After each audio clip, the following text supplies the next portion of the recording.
I have something special for you today. I met this woman 2 years ago, right after D'Angelo was arrested. She was quiet, incredibly thoughtful, and we hit it off. I call her my Sacramento bestie. Her name is Kris Pedretti, and over the course of 2 years, she's changed. She's just changed. And the courage it took for her to start talking about her story because she was told to never talk about it. She spent upwards of 40 years, over 40 years, not talking about it, 42 years maybe. And then now she's found her voice. She did an interview with me today. I am so thrilled to share it with you. And she's changed. She's gone from survivor to advocate, and she is now reaching out and working hard to help other people tell their story. So I hope you enjoy this interview, and then I'm going to come in on the back end and tell you how to go join this Facebook group that she's going to talk about her advocacy going on. So please enjoy, and I'll talk to you on the other side. My very good friend Kris Pedretti is here. She has been a vital part of my healing when it comes to D'Angelo's arrest and then finding other survivors. I think anybody who knows my story knows in Ventura, we were essentially isolated. We didn't really know what happened to my dad and Charlene in their crime. We didn't have a lot of details until the crimes were connected to what was happening in Northern California with the East Area Rapist. Kris was number 15. Kris, I know you're going to tell us, but I'm going to take you off mute to make sure you can talk. But you were number 15, I think, with the East Area Rapist, but a wee child. And you're going to tell us your story, but I know for me, meeting you and the beautiful home you provided, the care you provided all of us, I still talk about your yard to everyone I meet because your home and your yard are just the most healing place on earth. So everybody welcome Kris Pedretti, and I'm going to let you talk now. Kris, go ahead and introduce yourself. Okay, thank you. So actually I was number 10, not 15. 10, okay. Out 10, 15, what's the difference, right? This monster still entered our home. And we still go by numbers, which is god-awful to me. Yeah, actually, when we first met at the arraignment, we were all very nervous and we didn't know each other. And so the only way we could introduce was to say, hi, I'm Kris, I was number 10. Hi, I was Phyllis, I was number 1. And I think we did that for the first couple of times that we met until we got to know each other. But that was the only thing that we knew about each other. So. Isn't that, yeah, that's why I often refer to the Kat Winters and Keith Como's book as the Beanie Baby Handbook, because I literally would come home and write your names by the numbers. Because it was crazy for me because we're just Ventura. It wasn't, I guess we have a number, but I never thought about it. It wasn't a thing. Yeah. I actually still do that. If I hear somebody or met somebody, I still will, because I want to be able to know not so much all the details, but how he progressed as he went through. It gives me a way to kind of understand, although we were all terrorized by this man, we didn't all have the same experience. So. Right. Okay, so, well, I guess you had asked me to talk about my experience, and I'm going to just start with, it was the most terrifying experience that I could ever imagine. And I had just turned 15 in September, and I was raped on December 18th. And my whole world as I knew it crashed. I didn't have any reference to what was going on. I did not know I was going to be raped. I was maybe a young 15-year-old, but I had no idea what was happening. So if you are comfortable, I can maybe go into a little bit of the story of exactly what happened. Okay. Yeah, and I want to make sure people understand, you might have heard Kris on Man in the Window, Paige St. John's fantastic podcast series, which you should listen to if you haven't. But honestly, the idea of your home prior, you lived in this home where it was sweet and innocent, and you were a church girl, as one might think of it, right?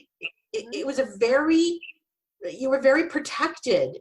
You weren't a brat like me who was out making out trouble. You were a good good kid who didn't know about a lot of adult world.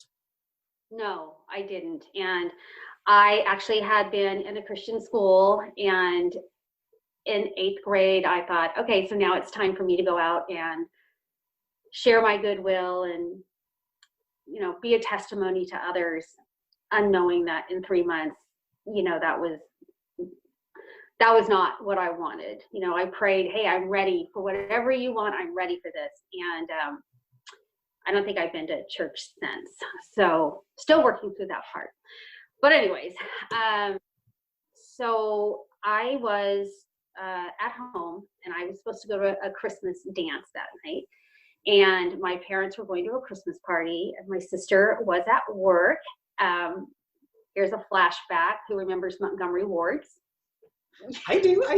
That will tell your age. Anyways, that's where she worked. And she was off work at 9 o'clock. They left like at 6 o'clock. So no big deal. And my friend Lori came over. We were, you know, hanging out, doing what 50-year-olds do, probably talking about boys or whatever. And her mom called and said that she had to come home and make Christmas cookies. And so she left. No big deal. Yeah, call me after you're done, or, you know, we'll get back together. And so I put a pizza in the oven, and I decided, oh, I'll play the piano. I'll practice. And as soon as I sat down and I started playing, I heard a noise. And I stopped and I listened, and I thought, you know, I always hear noises when no one's home. So I continued to play. And it was very shortly after that, maybe seconds, that a man came around and held a knife to my throat and whispered very close and rough in my ear, you know, if you scream, if you move, I'll kill you. And I will tell you, at that point, I froze, literally froze. I felt like, you know, I wasn't cold, obviously, but it was like froze with a stab of fear going through my body. I don't know how to explain that. Yeah, just like that cold, that yeah, I think I'm getting shivers right now listening to you tell it, but yeah, of course you froze. Of course you did. Right. But I could still hear him. And I think that, you know, at that point, I really felt almost like a robot. You know, I followed directions. I didn't have feelings. That one big thing of fear that went through me, that was it. And after that, I just followed directions. And it's interesting because in my therapy that we'll talk about later, we do a lot of tools like brain spotting or EMDR, and I still can't get past the piano bench, you know, in really living it, because I think that my body just went into complete protective mode. Okay. And I'm going to tell people I've got a blog on brain spotting that I'll link to in this blog, because it's such an important way to try to go back to those times. But to hear you say you can't get past it, because I've done brain spotting, and there are certain areas where I'm like, nope, not going. I just know it's not happening. Like, I will not go any further. Thank you. So I can understand that, what that's like when you're just like, oh, I can't do it. Well, I literally can't do it. It's not that I don't want to. I mean, it would be, but my body just, the way she explained it is, you know what, your brain protects you for a reason. And if it's continuing to protect you, don't fight it. Don't fight. Okay, good. When it's ready, it's ready. So I'm like down with that. I was like, good, okay. So, and I know that most of you probably know his MO, you know, so I won't tell you every time he told me he was going to kill me. I'm going to guess it was probably 25, 30 times throughout an hour and a half. So from there, I know that I was taken into the utility room, and he tied my hands, interesting, with my sister's shoelaces. Obviously, I didn't know that then, but, and then pushed me through the garage, through the backyard. And as I was walking along the stepping stones, I actually fell. He pushed me and I fell. And he helped me up and asked me if I was okay. Very interesting. How we, like, because I'm imagining, I think it's really important, because I'm looking at an adult, but the thing is, like, I'm imagining a 15-year-old girl. So you're young, really young. And now he's taking you outside. You're being told repeatedly he's going to kill you. Your hands are bound in front of you or behind you? Behind. So you fall down landing on your body then. Yes. And then he says, "Are you okay?" Yes. Okay. And, and when that happened, my blindfold slipped off a little bit. And I was terrified. And so I told him, because I wasn't gagged yet, my blindfold, is off. And I kept my eyes really shut tight. I just, anyways, he put it back on and told me if I'd seen him, the words, "I'm going to kill you." So from there, he took me to the picnic bench. And remember, it's December 18th, so it's kind of cold outside. Cold. Yeah. Yeah. And he, I don't exactly remember how this went, but I know he cut off my shirt and my bra. And then, I don't know, somehow my pants came off. I'm not sure. Right. And then he threw them in the neighbors' yards. Strange. And Truly. And it's cold. It's cold because you're up here in Northern California, right? Yes.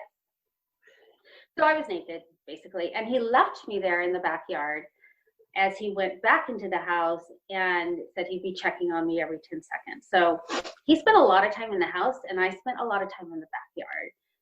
And when he was ready to rape me, he would come get me, and he brought me to this one. I remember. The other two I don't. It was a total of 3 times, but he actually raped me on my parents' bed, and that was very weird. And this is going to sound funny for all of you that were older at the time, but I didn't know what he was doing. Well, no, I mean, okay, so I kind of knew that because I know you and I know your childhood, but yeah, you wouldn't have known what he was doing. I mean, no. And he just, it was very strange. And then he would take me back outside and then take me back inside, rape me again, take me outside. And then the third time he did leave me in there, but it was very, it was very strange because I knew the way my living room furniture was, and he had lit the fireplace. It wasn't lit before. And then he laid me next to it. Well, I know the couch isn't near the fireplace. Right. So I thought he had caught the couch on fire. Oh, shoot. Yeah, and that I was going to die. So I didn't die, and it did. I finally figured it out. And you said he did end up gagging you at some point? Oh, yeah, in the backyard. Yeah, I got gagged. Blindfolded. So he cared that you fell and are you okay? But sitting out there cold and then cold and then cold as he did this weird circus act of bringing you in and out and in and out. He's a freak. Yeah, it's just like this bizarre terrorism, and yet that weird "are you okay?" That's the part that throws me, is the "are you okay?" Because everything else fits his brutality. Actually, I've heard on others that he has done, I don't want to say acts of kindness because he's not capable of that, but he does throw in some sentiments that you would not expect from him. Yeah. Yeah. And you're a kid, and I know, first of all, even being in my parents' room, like even being on my parents' bed would have been, without them there, would have been like kind of a don't do that. So yeah, you must have had, I mean, it's no wonder the feelings you must have had of both what you knew to be normal, and now you're breaking those rules of the house, and then your terror of being killed. And was he wearing the stocking cap? Could you tell? Or was he not covered? Remember, at that moment, I was just somewhere else. I have no idea. Okay, so when he came up, you just heard him talking to you at the piano. In my ear. Well, when I read the police report, I did say, and I don't remember what it was, what color jacket he was wearing and ski mask. So interesting. Okay, because you would have maybe peripherally seen something, but I get it. Yeah. After that, I understand compliance, because you just, first of all, that's who you were as a kid. You were taught to be compliant. And second of all, yeah, this is happening. And really, they tell you the number one thing in any of these situations is to survive first. Yeah. Which clearly your 15-year-old brain did. But to think that the house was on fire, the couch was on fire, Yeah. I would have lost it. He did not mean that. I think that he did that, as I learned later, way later, after he was arrested and I started reading books, you know, that he liked that glow of the light. You know, nice for him. Yeah, you know how he covered TVs. So I'm sure that's why he moved the couch, so he'd have a better view. But you know, I didn't know that then. And he was with you, said 90 minutes. This happened for the period of 90 minutes or no? It was a couple hours. A couple hours, okay. Yeah. Where was nobody came home? Like, no, because my parents had just left and it was like 7, and then he was gone, and then my sister was off work by 9. So you know, it could have been an hour and a half to 2 hours. I don't know. Right. I don't remember, but I do know that like we said, I was very Christian based then. And I remember singing Jesus Loves Me in my head to try to get the time just to move on. I did try to move a couple of times. The first time he was right there. And I've heard this of other cases. He must just be there watching you. Just yeah, so gross. That's gross. I know, it's almost grosser. I mean, it's like, because you're so helpless. You're so not in control, and he's just 100% there. Yeah. So again, he told me he'd kill me if I moved again. I probably waited another 10 minutes, 15, and I tried it again. He was still there. And then I probably waited maybe a half hour or so. And then I thought, I don't care if I die. Like, this is terror. This is just, honestly, at that moment, I was ready to accept death. I remember that. Like, I don't care. I can't do this anymore. And as you lay in the living room, and you were worried about fire, but I guess you figured out it wasn't getting hotter, right? Like, okay. Yeah. And then does your sister come home, or what happens? No, not yet. When he, that third time, I said, I don't care what's going to happen. Well, thankfully he was gone. So I was able to get up somehow and hop. And you know, this is where I think when you are in a position of, I don't know, emergency, your brain does take over. I hopped over to make sure the door was unlocked so somebody could come in. And then I figured out how to use the phone. I don't know how I did that because I was tied and everything, but I did. And I did not call the police. That thought never came to my mind. I called my best friend. And today it makes me chuckle a little bit because when her sister answered the phone, I said, "Hi, is Lori there?" Oh my God. Of course, but I mean, you're 15, right? Like, that's... Yeah, isn't that funny? Yeah. And then Lori got on the line. I said, "Get a knife. I've been raped, and bring your dad." And their whole family came over, and I'm standing there still tied and naked, and they untied me, and they called the police. And then from there, my sister was called and told to come home, but they were closing. So it must have been like 8:45 or something like that. So they stayed with you. So it's so funny how my brain filled in. Like, they got blankets, they hugged you, they held you, like whatever that needed to be. Yes. Like, God. Okay. And they were just horrified. Like, they just had to, you know, this doesn't happen, right? Well, no, and if they're like most parents, you feel like their daughter too. So they're just, yeah, I'm sure, just beside themselves. Yeah.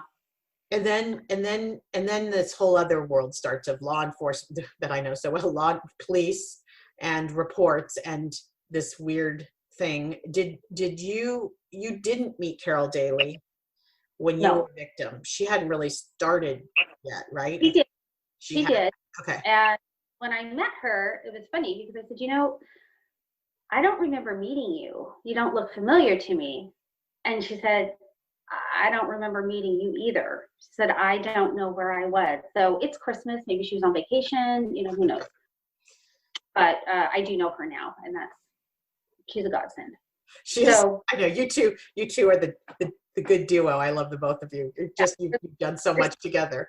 You guys were supposed to meet, whatever that is. It was supposed to happen, the two of you. Exactly. So anyway, so then the police came. My parents came later, and I did not see them at all until it was time to go to the hospital. And apparently my living room was full of people, but it was me. I told them I did not want to see them. And so when I went to the hospital, back then, we weren't given priority. So I think we probably waited there 2 hours, 3 hours. Oh my God. And we didn't talk on the way there. We didn't talk there when I had the, what do you call that? The rape kit? The rape kit. Right. So when you say we, you and your parents didn't talk. Me, my parents, and my sister. We were all there and no one spoke. Just silence. Silence. I did the rape kit by myself. My mom did not go in with me. And then we went home, no one spoke. Which started the whole thing of silence for me and my family. Which became, the silence, I mean, to me, the big theme of your story and some of why you're doing the work that you're doing now, which we'll get to, is that silence really was the story of your family. Just everything you Up did. until my parents died, we didn't talk about it. So their 15-year-old is, to me, wounded, even though you couldn't see the external scars, just broken from this experience, forced to have an experience she wasn't even prepared for, even as an adult, because you didn't even know about all that stuff and what was going on. Yeah, and God forbid they're going to talk about bodies or anything. Yeah, God, we don't want to talk about sex on top of everything else, which this wasn't sex, but it's a sexual act, right? So, and you're just left with silence. For how long did this last? Well, the next day, my sister had to work, and my dad told her to call in sick and to tell nobody. And then the next day after that, I went to church camp and acted like nothing happened. And then, 5 days later, it was Christmas. And we just had a normal Christmas, and it lasted forever. We never talked about it. We did move, but not given a reason why we were moving. I mean, obviously I know that now, but we moved, and silence was there. And from then on, you talked about you being a bratty kid. Well, I caught up. Okay. I found coping mechanisms that were not very, healthy. I went back to the Christian. I left the high school I was at because he said he saw me there. I went back to. Oh, that creep factor, that fact that he kept track of his people. He stalked people ahead of time. He kept track of you afterwards. He called some victims afterwards. Yeah, were you reading anything in the paper yet about, did you know you were East Area Rapist yet? Because you're just number 10, so it's really early in this. Yeah, I don't think they publicized it till number 5. Okay. And, but, going back to where you were saying how they call people and whatnot, it's interesting. It's just my own theory, but he never went in my room. He went in my sister's room and took her shoelaces, and he took a picture of her friend and her necklace. Nothing of mine. My picture was moved off the wall, but years later, 10, 15 years later, Robin that's my sister, got a obscene call in the middle of the night. And I just always wondered, did he think I was her? I mean, his were not mine. And you guys aren't that many years apart, right? 2.5. Yeah. Okay. So easy mistake. Yeah. Plus then your sister has to live with that guilt too. Oh my God. Yeah. Robin, if you're listening, sorry. Oh no. This is on none of the victims, no. And I know Robin's there for you, so yes.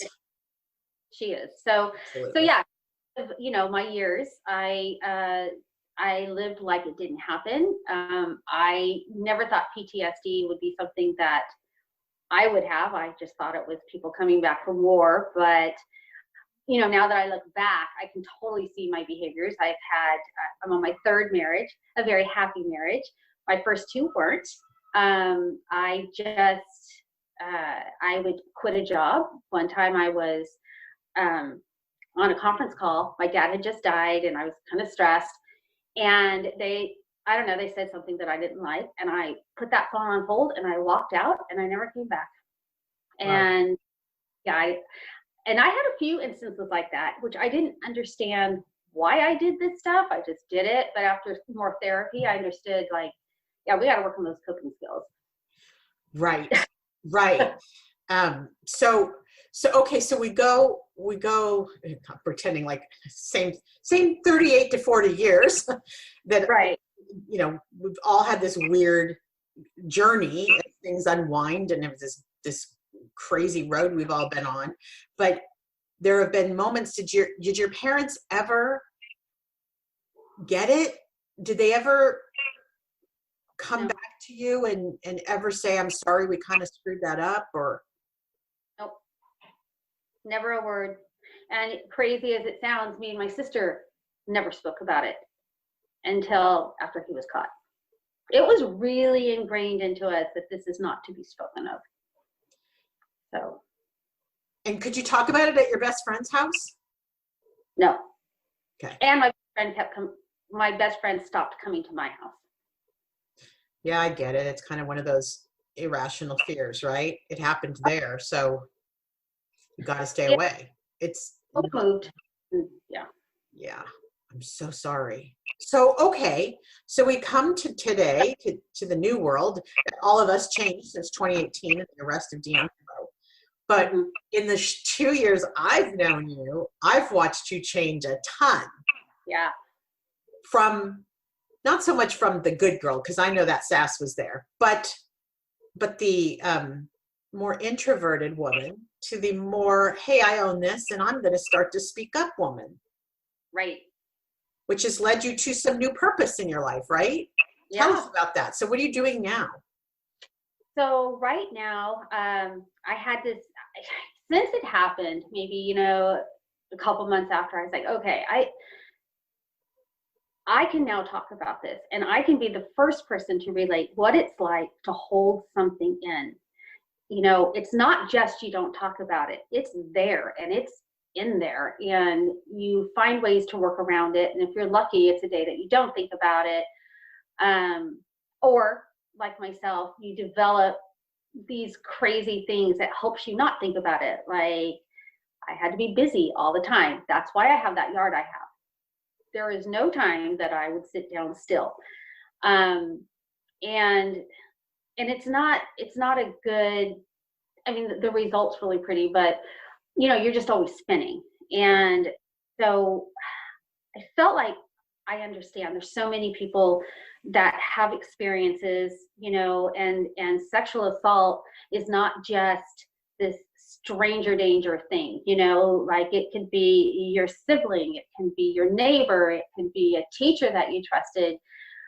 Sexual assault, I just, the more I learn, the more I'm horrified. Like, there's just no boundaries, and I thought, I get it.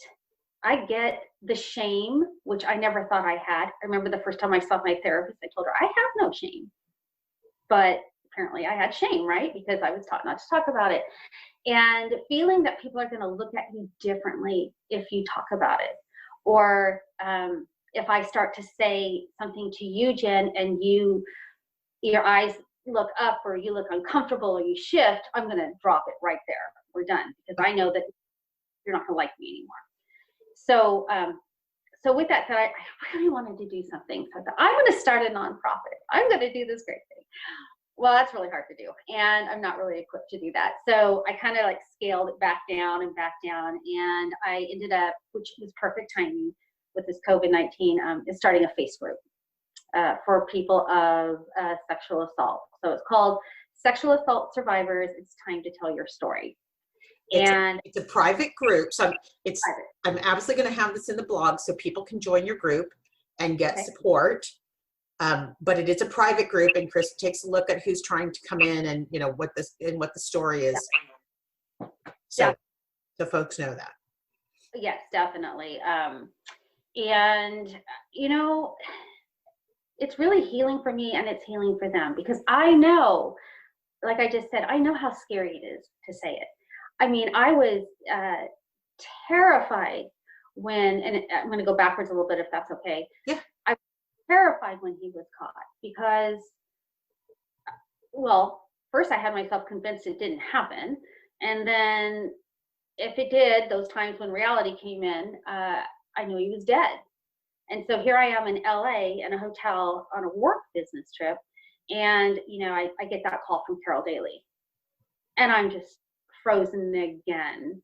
And, my husband offered to fly out to get me because I was basket case. And I cried all the way home on the airplane. I feel so sorry for those people around me. Well, it was really, it was a knockover. That arrest disrupted me more than I expected. And I don't have a body memory. I always say that. I don't have a body memory. I just have a tragedy. But I know how much my life has not been the same since. It just hasn't. Clearly Right. yours either, right? It just, an arrest changed things. And as a funny, tell me if I'm going on too long, but it's just, my mom had passed away, and she was, other than never accepting what happened, she was a wonderful, wonderful lady. And I just loved her so much. And it was 2017, late 2017, the Me Too thing was going. That's right. And I told somebody, because they were talking about it, and I was like, well, I am a Me Too, so Me Too. Wasn't very graceful, I just blurted it out. And then when I came back in February, my husband saw a newspaper, and there was a story he thought I should read. And he said, hey, I think there's something you should read. I was like, yeah, he loves the newspaper. I love the internet, like, yeah. He was, okay. And then later he went out and actually got it out of the trash can, and he said, no, I just really think you should read this. Like, okay, I'll do it later. And then it was like curiosity kills the cat, right? But satisfaction brings it back. So I had to pick it up. And here was a picture of Jane Carson Sandler, huge picture of her telling her whole story on the paper. And I was like, holy shit. Like, you're not supposed to talk about this. My rules were, you don't talk about this. And here you are published in a paper. And I can still feel the shock. Like, shame on you. You shouldn't be doing this, because I thought that was the rule for everybody, not just me. And so anyways, after I calmed down, I called the editor and asked her to give me a call, and she did. And so now we're in the end of February, maybe. And she called me and she talked about the books. I said, what books? I know. I didn't know either. Like, there's books? What are you talking about? And she said, do you want me to read you your story? I was like, okay. And that probably wasn't the smartest thing for me to say. So I'm on the other lines, or on the other end. Steve's at work, and she's reading me all about what happened to me. And I'm like, wow. And, I asked for it. I mean, it was short. I don't know what book it was in, but no, I've had the same experience when I've discovered these books and then read a story about my own life where I'm like, how'd that happen? How are you telling my story when, like, weird? And how come I didn't know it was there? So anyway, so at the end of that conversation, she said, Margaret Wardlow she was more your age. You might have more things in common with her. So she called Margaret and asked Margaret to call me. Now we're mid-March, kind of, and or maybe later. And so then Margaret called me and she said, oh, wasn't Carol Daly an angel? She was so great. I said, I don't know her. She goes, well, I'm going to call her. And so, and Carol came over, and that's when I said, I don't know you. And she said, I don't know you either. But she brought my police report. My husband and my sister were there. And she says, I don't know what else I'm here to do. I just want you to know I'm sorry this happened, and I'm here for you. And so she left, and I read that police report out loud to my sister and my husband. Very emotional, because remember, Robin and I we've never talked about it. Your sister, this is the hard one for me, because it's like, I thought that's why people had sisters. I don't have a sister. I'm like, aren't this what sisters for? But you weren't talking about it. No, because we were banned from talking about it. So after I read the report, tears and everything, Robin's like, oh my God, that really happened. I thought that they made that up. I read something like that on the internet. So she was looking at it, but she just knew not to talk to me about it. 3 weeks later, he was caught. That is like my mom preparing me. You know, I was like, look, I don't even know what I would have done. I thought he was dead. I didn't think he was around. And if I had got that call without having that 3-week before experience where Steve knew what happened, my sister knew what happened, we were all on the same page. I had already told my kids, you know, I had called them. Yeah, kids. I forgot. Kids. Yeah. Yeah. So I told them in that 3-week period. And so the day he was caught, I wasn't so off guard. And that's why I said that timeline I wanted to share is just so amazing. And I don't know what I would have done. No, I know it's interesting, because I had the story last week where Deb Domingo's mom clearly moved heaven and earth to make sure she got a message through just a guest on this podcast. And now here we are. You have another one where a mom has come through from wherever and got the ball rolling. And what I think is so beautiful about the story is that this time with the arrest, your whole family was ready to talk. Like they were there, and they weren't afraid to talk about it. And your kids and the whole thing, like, no, we're all going to do this together now. Yeah. I don't even think I would have done had I been told that. And now I also have to tell my kids, because I'm going through all this, you know, stuff. So anyway, so back to the site that you wanted to talk about. I just feel like, you know, my heart wants to open for people that want to share. It's for the right reasons. And I do want to say, I think that I want people to come join my site, but that is not therapy. Right. It's support, you know, because each experience is our own, and you really need a trauma therapist to help you through and to help you find out, you know, what your next steps need to be, and to help guide you so that you don't go too far too fast. And I went every single week for 1.5 years, and I'm in a really good spot now, which I feel through It's Time to Tell Your Story. I don't feel you're able to become free until you can tell your story. And it is scary as hell. You are so afraid to tell it. And after it's out, the world didn't crash down. It's still turning. You know, you're still going to make dinner. You're still going to go to bed that night. Everything's going to be the same, except now you've got a safe place. And right after, you know, when I met the survivors, some of us, we would be on the phone for 2 hours talking about stuff like they were crazy, like really detailing, but we just needed to work through it. And she knew I would be there. I knew she would be there. And we were not, we weren't guarded. And the other survivors, and I think you wanted to talk about that, like, were a lifesaver, and it was just amazing. I think that's, you know, I've heard we're unique, that we've found each other and that we support each other. And anybody who hasn't joined the group yet should, the survivors of D'Angelo.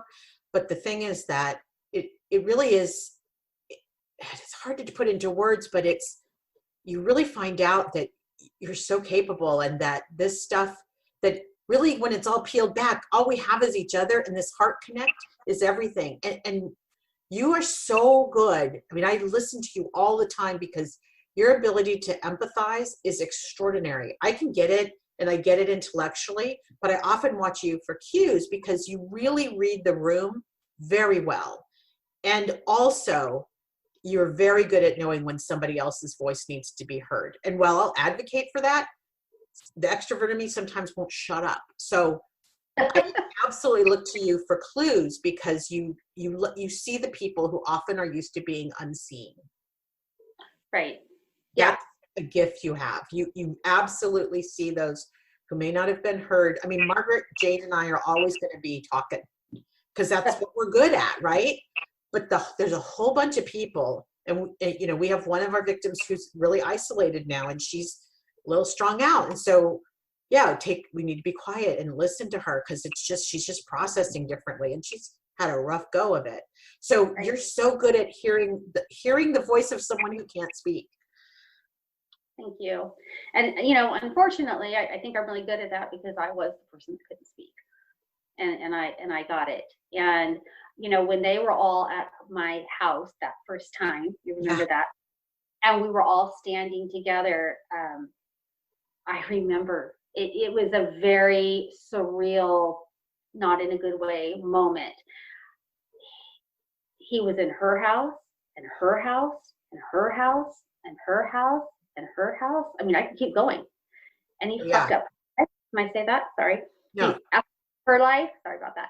Her life, and her life, and her life. And he killed her parents.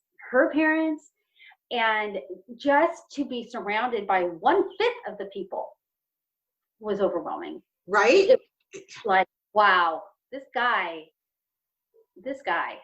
right? That's all I can say. This guy. And that's important, because we are only a percentage that have come together. There's all the ransackings in Visalia. I mean, that's in somebody's home. Just that, you're right. That, I mean, I get chills again, but the idea of this man in your home, just so many homes and so much damage. And it's true, when I look at him in court, I just look and go, he doesn't look like the monster that he is. I just so needed him to look like some kind of god-awful Lucifer looking thing. And instead, he's just this gross, despicable looking man. But yeah, he was in all these homes, and young people and older people, and murder and rape and everything in between. He did, by the way, anybody wondering, oh yeah, there's a whole bunch of other crimes he did in between. Everything you could imagine, he did it. Yeah. But you know, at that same time, where I'm just like, is this, you know, almost looked like I was looking into another life. How is this possible that all these people are in my backyard? Like that, oh my, people I never thought I would ever see in my entire life that I'd be taken to this grave are standing in front of me.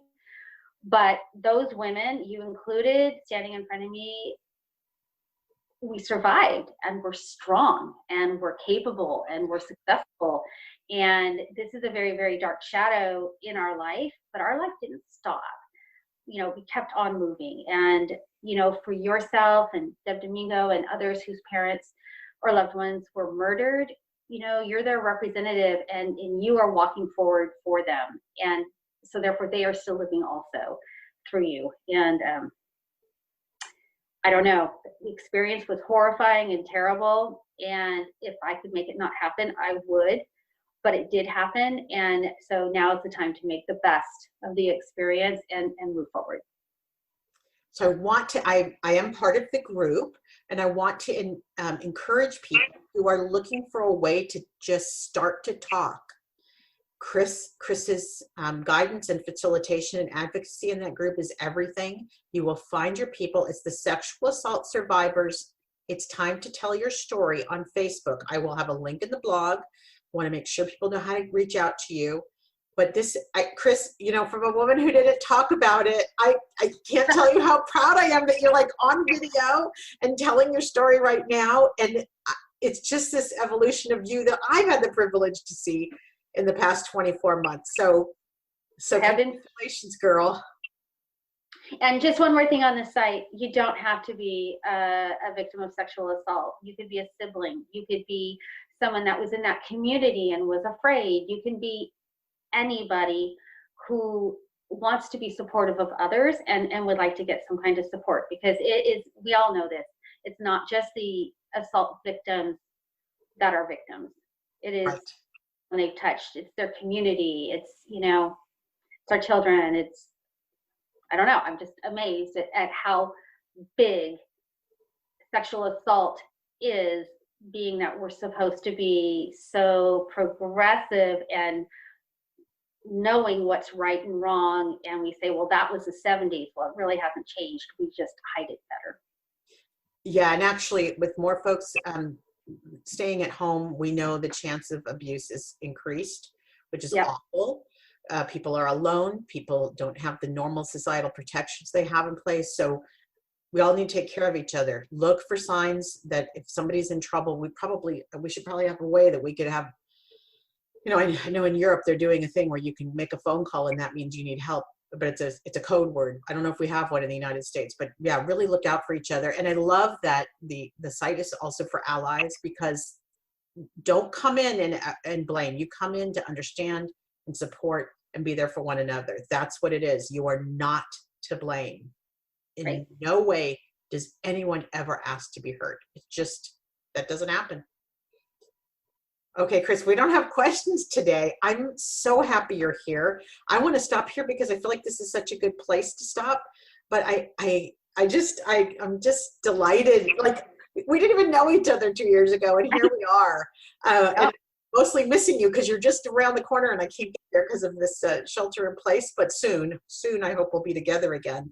And we still have a court case, I hope, that we'll be able to pursue, it provided our perpetrator doesn't die from the virus. So Yeah.